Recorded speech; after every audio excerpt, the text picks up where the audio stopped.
तो आज हम बात करेंगे इर्रेशनल नंबर की। क्या बात आज हमारा क्या टॉपिक है? Irrational number.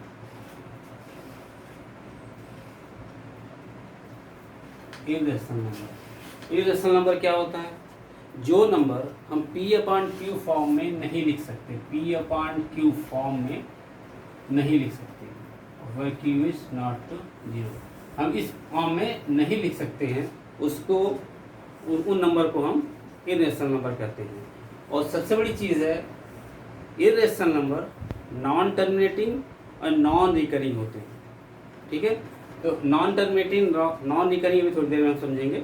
वैसे सबसे पहले इर्रेशनल नंबर को फाइंड आउट किया था पाइथागोरस ने। पाइथागोरस का नाम आपने सुना होगा, पाइथागोरस थ्योरम जो आप पिछले क्लास में पढ़ चुके हैं। एक छोटा सा रिव्यू लेते हैं। पाइथागोरस सिस्टम थ्योरम था क्या? पाइथागोरस थ्योरम था, एक ट्रायंगल था जिसकी 90 डिग्री पर एक ट्रायंगल बना हुआ था, इसकी वैल्यू थी A, B and C। Pythagoras theorem के हिसाब से हमें पता था कि AC² = AB² प्लस AC²। ठीक है, AC² = AB² प्लस BC²। ठीक है, ये था पाइथागोरस, ये पाइथागोरस थ्योरम था। इस सारा इर्रेशनल नंबर इसी थ्योरम पे ही डिपेंड है। जो कुछ भी हम सॉल्व करेंगे इसी थ्योरम के अकॉर्डिंग ही सॉल्व करेंगे। अब देखिए क्या होता है कि एक डेसिमल नंबर होता है जिसको हम इर्रेशनल नंबर में डेसिमल के रूप में जैसे आता है। हमारा नंबर एक है कि 0.10 100 10 110 फिर 410। ठीक है, 10 110 1110 11110 तो वन करते। ये क्या है? ये इस टाइप का नंबर है कि ये नॉन टर्मिनेटिंग भी है और नॉन रिकरिंग भी है, क्योंकि कोई भी नंबर इसमें रिपीट नहीं हो रहा। ठीक है, तो ये हमारा एक इर्रेशनल नंबर कहा जाता है। ठीक है, ये हमारा इर्रेशनल नंबर का था।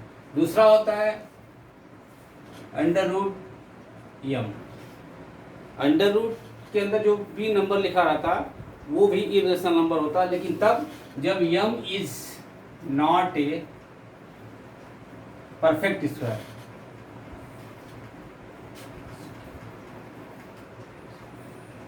क्योंकि m एक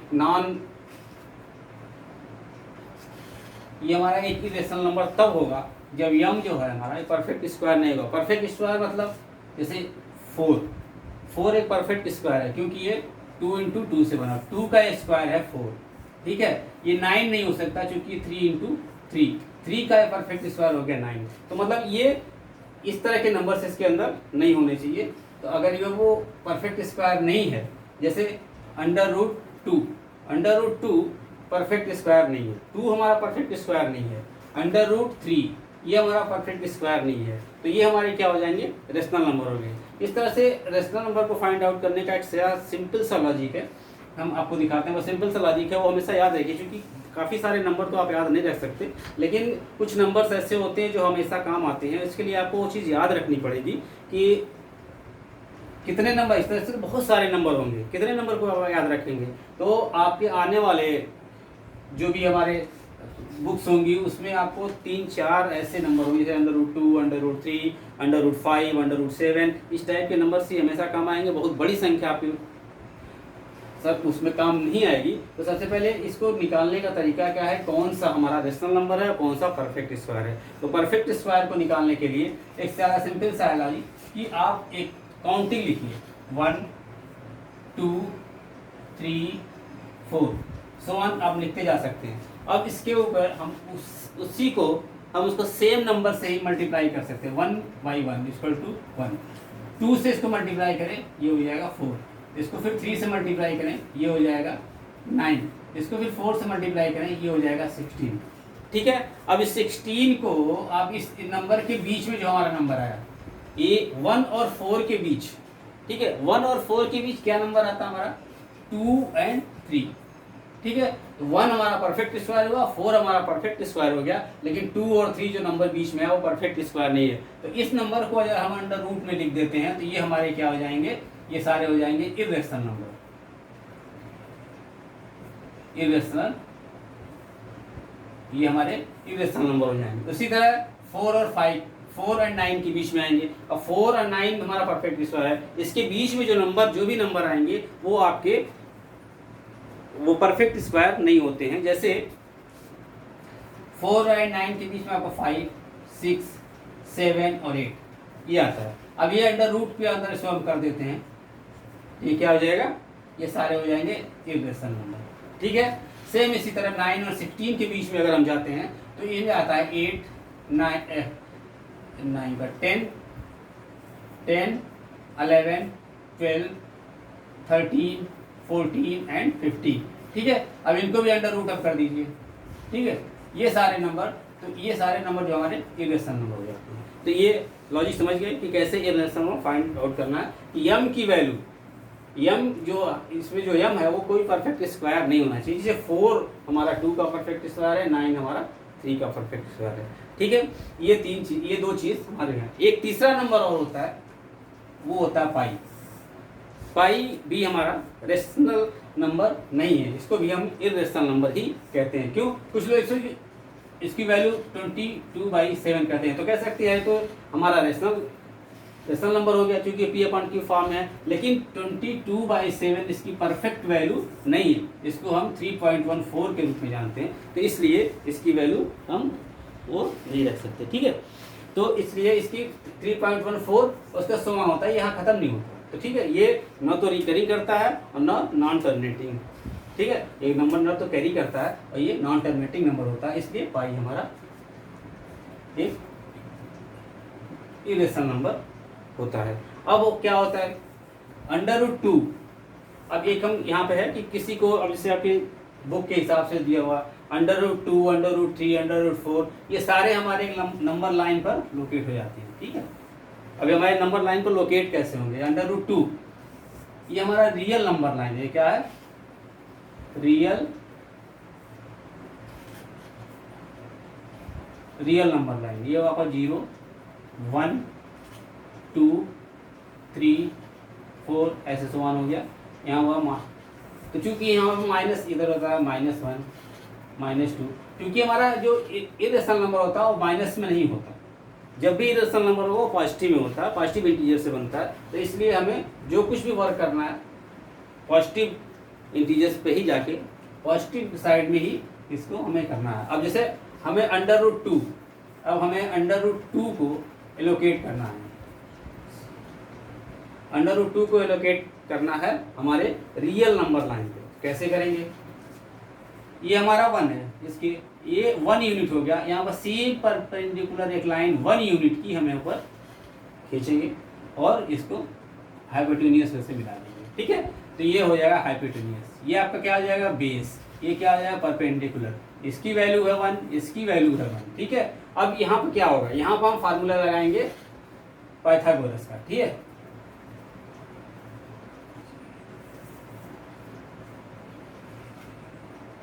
पाइथागोरस थ्योरम, यहाँ पर जो है हम इस पर फार्मूला लगाएंगे पाइथागोरस का, जो है AC² = AB² + BC²। तो यहाँ पे क्या होगा, इसकी वैल्यू आप A कर दीजिए, इसको B लिख दीजिए, ये ऑलरेडी वो है, इसको O कर दीजिए, ठीक है। तो यहाँ पे वैल्यू आपकी क्या लिखेंगे, आप इसको OA² + AB², ये आपका क्या हो जाएगा, OB²। मतलब ये हमारा ये हाइपोटेन्यूस है, हाइपोटेन्यूस का इक्वल टू B² + P²। अब B की वैल्यू कितनी है, 1² प्लस P की वैल्यू कितनी है, 1²। तो H² = आपका हो गया 1 + 1, 1² = 1 एंड 1² = 1, 1 + = 2। तो H² = 2, तो H की वैल्यू कितनी हुई, √2। अब ये हमारा क्या हो गया, √2। अब तो ये तो आपको तो मिला हाइपोटेन्यूस, लेकिन आपको लाना है इसको नंबर लाइन पर, ठीक है। तो रियल नंबर लाइन बनाने के लिए हमें इसको हम कंपास के जरिए ही लाइन पर ला सकते हैं। पहले तो 0 से लेके B तक का एक कंपास रखेंगे, कंपास की नोक यहाँ रखेंगे, पेंसिल की नोक यहाँ रखें, इस पर एक सर्किल बनाएंगे। सर्किल लाएंगे, और सर्किल जहाँ पे यहाँ कट करती है जिस पॉइंट पर, वो वैल्यू हो जाएगी √2 की। ठीक है, इसी तरह हम √3 को भी कर सकते हैं, √4 तो ऑलरेडी, क्योंकि √4 परफेक्ट स्क्वायर है तो उसकी वैल्यू 2 आती है, 2 ऑलरेडी लाइन पर मौजूद है। √5 कर सकते हैं, √6 कर सकते हैं, √7 कर सकते हैं, सारे के सारे आप कर सकते हैं। लेकिन इसका एक फार्मूला है। फार्मूला क्या है? अगर हमें किसी को √m इसको अगर हमें एलोकेट करना है, अगर इसको एलोकेट करना है तो सबसे पहले हमें इस नंबर लाइन पर √m-1 ये एलोकेट होना जरूरी है। अगर ये m-1 एलोकेट यहाँ नहीं होगा तो आप ये √m को एलोकेट नहीं कर सकते। फॉर एग्जाम्पल, अगर हमें √3 एलोकेट करना है, ठीक है, √3 को इस लाइन पर एलोकेट करना है, तो इसके लिए हमें √3-1 मीन्स √2 यहाँ एलोकेट होना जरूरी है। अब जैसे आप √3 को एलोकेट करने के लिए आप √2 ऑलरेडी यहाँ एलोकेट कर चुके हैं, ठीक है। अब इस √2 से ही ये परपेंडिकुलर लाइन ऊपर आप ले जाएंगे, ठीक है, और इसको इस पर से फिर मिला देंगे, ठीक है। ये है 1 वैल्यू, ठीक है, ये होगा B1। सेम वही फार्मूला, पाइथागोरस थ्योरम का जो फार्मूला है वो इसमें लगाएंगे, तो यहाँ पर सेम वही वैल्यू जाएगी OB1 स्क्वायर, ठीक है, इक्वल टू ये हमारा, इसको A1 कर दो ना, √2 की वैल्यू आएगा A1, तो ये आपका हो जाएगा OA1 square plus A1B1 square plus A1B1 square, तो ये होगा OB1 स्क्वायर इक्वल टू, इसकी वैल्यू कितनी है, √2 का स्क्वायर प्लस 1 का स्क्वायर, ठीक है। √2 का स्क्वायर क्या होगा, √2 का स्क्वायर हो जाएगा 2, 1 का स्क्वायर हो जाएगा 1, ठीक है। तो OB1 स्क्वायर इक्वल टू हो जाएगा 3, इसलिए OB1 की वैल्यू हो जाएगी 1/3, मतलब ये जो लाइन हो जाएगी 1/3। सेम वही चीज़ है, कंपास से आप यहाँ पे कट मारेंगे तो यहाँ पर आएगा, तो इसकी वैल्यू हो जाएगी 1/3। ये एक सिर्फ कॉन्सेप्ट बेस है, आपको कॉन्सेप्ट समझाया जा रहा है। इसको बनाने के लिए आप एक पेपर पे जो भी लाइन, एक स्केल से लाइन बनाएंगे, उसके बाद 90 डिग्री पर एक परपेंडिकुलर लाइन बनाएंगे, और उसके बाद कंपास से आप सर्कल बनाएंगे, तो आपको एग्जैक्ट पॉइंट मिलेगा जहाँ पर वो √1, 2 या 3 या 4 जिसकी भी है उसकी वैल्यू को शो करेगा, ठीक है। क्लियर। इसी तरह हम √5 कर सकते हैं, √4, √6 कर सकते हैं। अब जैसे √5 का है, अब √5 के लिए आपको √5-1 मीन्स √4 का एलोकेट होना इस लाइन पर जरूरी है। ये तो बहुत ईजी है, इसलिए कि √4 की जो वैल्यू हो जाएगी 2 होती है, तो लाइन पर आपके 2 ऑलरेडी है, तो 2 के ऊपर आप परपेंडिकुलर लाइन 1 यूनिट खींचिए और इसको ऐसे मिला देंगे। अब ये उससे में ही फार्मूला लगाएंगे तो इसकी वैल्यू जो आ जाएगी वो 2 × 2, ठीक है, और प्लस 1 × 1, ठीक है। ये 2 4 प्लस 1, तो ये मान लीजिए B2 कर दीजिए, तो OB2 स्क्वायर जो हो जाएगा, तो वो हो जाएगा OB2 जो ये वैल्यू हो जाएगी वो √5 हो जाएगी, ठीक है। तो ये तो इसको फिर आप कंपास से यहाँ लाएंगे तो ये आपकी √5 की हो जाएगी। इसी तरह √6, √7 सारे को आप एलोकेट कर सकते हैं। अब इसको करने के लिए आप अपने घर पे प्रैक्टिस करेंगे, अपने बुक्स पे प्रैक्टिस करेंगे, अपने कॉपी पे प्रैक्टिस करेंगे, तो आपको ये चीज़ क्लियर हो जाएगी। अब दूसरी चीज़, इसमें ये चीज़ें तो आपकी समझ में आ गई। अब क्या है कि एक चीज़ हमें आपको समझाना था कि हमने अभी इसमें पॉइंट बताया कि कौन कौन से नंबर, एक जो P/Q फॉर्म में नहीं होते हैं वो इरेशनल नंबर होते हैं, एक वो नंबर जो नॉन टर्मिनेटिंग होते हैं और नॉन रिकरिंग होते हैं, वो जो है इरेशनल नंबर कहे जाते हैं। सबसे बड़ी चीज़ आपकी बुक में जो दिया हुआ, हम उसी फार्मूले से समझते हैं कि कौन सा नंबर टर्मिनेटिंग है और कौन सा नंबर नॉन टर्मिनेटिंग है, कौन सा रिकरिंग है, कौन सा। उसके लिए हमें एक फार्मूला यहाँ दिया हुआ है, एक एग्जाम्पल दिया हुआ है। जैसे हमारा एक है 10/3, ठीक है, एक है 7/8, फिर एक है 1/7। अब 7/8 और 1/7, अब इसको कैसे समझना। अब देखो 10 को हम 3 से डिवाइड करेंगे, ठीक है, 3 से डिवाइड करेंगे तो 3 3 जाए 9, रिमाइंडर आया 1, हमने यहाँ डेसिमल पॉइंट लगाया, इसको 1 प्लस कर दिया, फिर यहाँ पर हमने कर दिया 3, ठीक है। 3 करने के बाद यहाँ पर आ गया 9, फिर वहाँ 1 पर रिमाइंडर आ गया, हमने फिर 1 जीरो प्लस किया, जीरो ऐड किया, उसके बाद फिर 3 आएगा, फिर 9 आएगा, फिर यहाँ रिमाइंडर 1 आएगा, फिर यहाँ 3 करेंगे, फिर यहाँ 9 हो जाएगा, फिर रिमाइंडर 1 हो जाएगा। दैट मीन्स इसका मतलब ये हुआ कि हमारा ये रिमाइंडर आ रहा है। तो जिस भी हम कोई भी चीज़ अगर डिवाइड करते हैं, अगर उसमें रिमाइंडर आता है तो इसका मतलब ये होता है कि ये नॉन टर्मिनेटिंग है, मतलब ये खत्म नहीं हुआ, ठीक है, समाप्त, ये बढ़ता ही जाएगा, खत्म नहीं होगा। तो ये हो गया नॉन टर्मिनेटिंग। रिकरिंग का मतलब हमारा 3 बार रिकैरी करता जाएगा, वो कभी खत्म नहीं हुआ, तो वो हो गया रिकरिंग। तो ये क्या हो जाएगा, ये हमारा जो है ये आपका हो जाएगा non terminating and non terminating and recurring. Non terminating but recurring, ये नॉन टर्मिनेटिंग तो है बट क्या है, रिकरिंग है। तो मतलब ठीक है, अब इसको हम बाद में डिस्कस करते हैं कि ये रेशनल नंबर होता है कि नहीं होता। तो अब आते हैं हम 7 को 8 से डिवाइड करते हैं, ठीक है। तो ये पॉइंट लगाएंगे, 0 हो जाएगा, इसकी वैल्यू आएगी 8, 8 8 जाए 64। अब इसमें कितना रिमाइंडर आया 6, अब इसमें 0 करेंगे, अब ये कितनी बार में जाएगा, ये जाएगा फिर 7 बार में, ठीक है। इसकी वैल्यू आ जाएगी 56, ये भी कितनी बार में जाएगा 4, इसका रिमाइंडर आएगा, ठीक है, 4 रिमाइंडर फिर 0 आ जाएगा, ठीक है। 8 5 जाए 40, ये क्या आ गया 0। अब इसमें क्या समझ में आया आपको, इसमें आपको ये समझना है कि ये आपका 0 आया, 0 मीन्स ये क्या हुआ, ये टर्मिनेट हो गया, इसके बाद आप डिवाइड नहीं कर सकते इसको, क्योंकि यहाँ रिमाइंडर ही नहीं है। पॉइंट रख के 0 लगा के मैं डिवाइड कर सकते हैं, 0 लगाने वाले इसकी वैल्यू 0 होगी, इतना तो आप जानते हैं कि इसको हम डिवाइड नहीं कर सकते, इसलिए क्या हो गया, टर्मिनेटिंग हो गया। तो ये क्या हो गया, टर्मिनेटिंग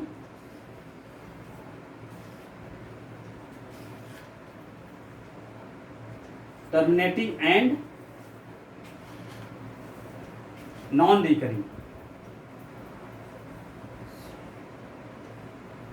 सबसे पहली चीज ये है कि जो चीज टर्मिनेट हो गया उसमें नॉन रिकरिंग का कोई मतलब नहीं रह जाता, जो टर्मिनेट होगा तो उसकी तो वैल्यू हमें पता लगेगी, ठीक है। तो ये क्या हो गया, टर्मिनेटिंग हो गया। अब आते हैं 1/7 पे, ठीक है। 1/7 को अगर हम डिवाइड करते हैं तो यहाँ है 0, पॉइंट लगाया, यहाँ ये 0 हो गया, ये 1 बार जाएगा, ठीक है। 7 3 आया, 0 बढ़ा, ठीक है, 4 जाए 28, ठीक है, यहाँ 2 वैल्यू आई, 2 रिमाइंडर आया, अब इसमें कितना आया, फिर 20 हो गया, 14, 6 रिमाइंडर आ गया, फिर यहाँ 6 हुआ, ठीक है। तो अब इसके बाद इसमें क्या था 56, कितना आया 4, ठीक है, 4 रिमाइंडर आ गया, फिर इसकी वैल्यू 40 हो गई, उसके बाद कितना आएगा 35, ठीक है, इसकी वैल्यू फिर यहाँ क्या आएगा 5 आ गया, फिर इसमें क्या हो गया 0 होगा, फिर क्या हुआ 7 7 जाए 49, रिमाइंडर 1 के, अब ये 1 हो गया ना ये, ठीक है। अब 1 हो गया, तो अब इसको फिर हम अगर करेंगे, इसको अगर फिर हम डिवाइड करते जाएंगे तो सेम वैल्यू दोबारा फिर आ जाएगी, क्योंकि ऐसे ही फिर डिवाइड होता चला जाएगा। 1 में 0 करेंगे, फिर 1 बार जाएगा, 7 आएगा, फिर आप वैल्यू 3 आएगी, फिर वो 4 बार जाएगा। तो कहने का मतलब ये है, तो ये हमारा क्या हो गया कि ये हमारा जो है नॉन टर्मिनेटिंग हो गया, ठीक है, नॉन टर्मिनेटिंग एंड क्या हो गया, रिकरिंग ये भी हुआ, नॉन रिकरिंग नहीं हुआ, नॉन रिकरिंग। अंतर इन दोनों में क्या है, ये नॉन टर्मिनेटिंग रिकरिंग हुआ, ये भी नॉन टर्मिनेटिंग और रिकरिंग हुआ, ये टर्मिनेटिंग और नॉन रिकरिंग हुआ, मतलब ये टर्मिनेटिंग ही है, सिर्फ टर्मिनेटिंग है, तो इसमें रिकरिंग और नॉन रिकरिंग का कोई मतलब ही नहीं होता, ठीक है। तो नॉन टर्मिनेटिंग और रिकरिंग और नॉन टर्मिनेटिंग और रिकरिंग। अब इसमें क्या होता है, इसमें रिकरिंग क्या है, 3 बार रिकरिंग हो रहा है, इसमें क्या रिकरिंग होगा, ये पूरा नंबर ही यहाँ पर रिकरिंग होगा, ये इसके बाद जो वैल्यू आएगी फिर वही चीज आती जाएगी, इसकी वैल्यू 1 4 2 8 5 7 फिर आएगा 1 4 2 8 5 7, मतलब खत्म नहीं होगा। तो मतलब ये इतने पॉइंट को ही कैरी कर रहा है, ठीक है। तो सेम यही चीज़ है। तो आपने जो इर्रेशनल नंबर के बारे में बताया, इसमें कोई भी इर्रेशनल नंबर नहीं है, क्यों, क्योंकि ये सारे जो हैं, हमें इर्रेशनल नंबर वही होगा जो नॉन टर्मिनेटिव होगा और नॉन रिकरिंग होगा, वो उसकी जो ये वैल्यू है वो हमेशा मतलब कभी रिपीट नहीं होगी, अगर रिपीट हुई तो फिर वो, अगर रिपीट हो जाती है तो इर्रेशनल नंबर वो नहीं होगा, ठीक है। इतनी चीज़ आपकी समझ में आई। अब आप इसको हम तो इसके बाद हम क्या करते हैं कि आपका एक्सरसाइज लेके चलते हैं। इसमें एक्सरसाइज देखते हैं कि क्या एक्सरसाइज दिया हुआ। आप रेशनल नंबर के बारे में समझ में आई गया कि रेशनल नंबर क्या होता है, तो इसमें हम क्या एक्सरसाइज रहता है उसको पहले हम देखते हैं। एक चीज़ और है, अगर दो रेशनल नंबर है, एक छोटा सा फार्मूला आपको बताते हैं।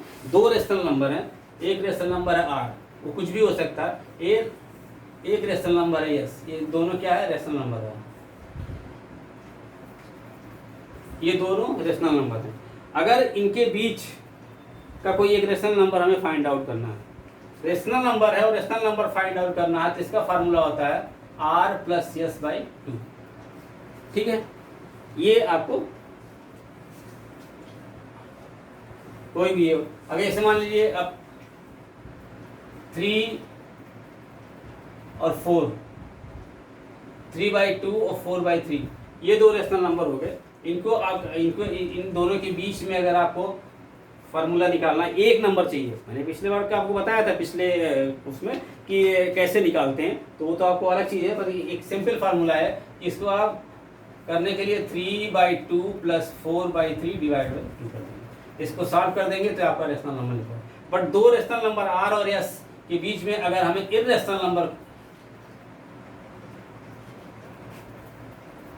नंबर प्राप्त करना है, तो इसके लिए under root R into S कर देंगे। ठीक है, जैसे इन दोनों रेशनल नंबर का कर देंगे तो ये हो जाएगा अंडर रूट 3/2 इंटू 4/3, ये हो जाएगा अंडर रूट 12/6। ठीक है, ऐसे करके निकालते हैं। ठीक है, तो ये अंडर रूट क्या आ गया, अंडर रूट 2। ठीक है, ऐसे इन दोनों के बीच की वैल्यू ये अंडर रूट 2 जो हो जाएगा, इसका इर्रेशनल नंबर निकल जाता है। ठीक है, तो ये लॉजिक आपको समझ में आ गया। अब चलते हैं हम एक्सरसाइज पर, एक्सरसाइज 1 और 2 पर। अब आते हैं एक्सरसाइज 1/2 पर। 1/2 एक्सरसाइज में क्या दिया हुआ है, पहला है state whether the following statement are true और फॉल्स, जस्टिफाई योर आंसर। अब क्या है कि इसमें पूछ रहा है कि every irrational number is a real number. Every irrational number, पहला है every irrational number is a real number, तो डेफिनेटली जितने भी इर्रेशनल नंबर हैं वो रियल नंबर हैं, क्योंकि सारे इर्रेशनल नंबर हम एक नंबर लाइन पर 0, 1, 2, 3 ये हमारा रियल नंबर लाइन, इस पर अंडर रूट 2 भी आता है, अंडर रूट 3 भी आता है, अंडर रूट 5 भी आता है, सारे इसके अंदर आ जाते हैं। तो ये क्या होते हैं, ये रियल नंबर ही होते हैं। इर्रेशनल नंबर हमारे जो हैं वो रियल नंबर ही होते हैं। ठीक है, दूसरा है every point on the number line is the form of m where m is a natural number.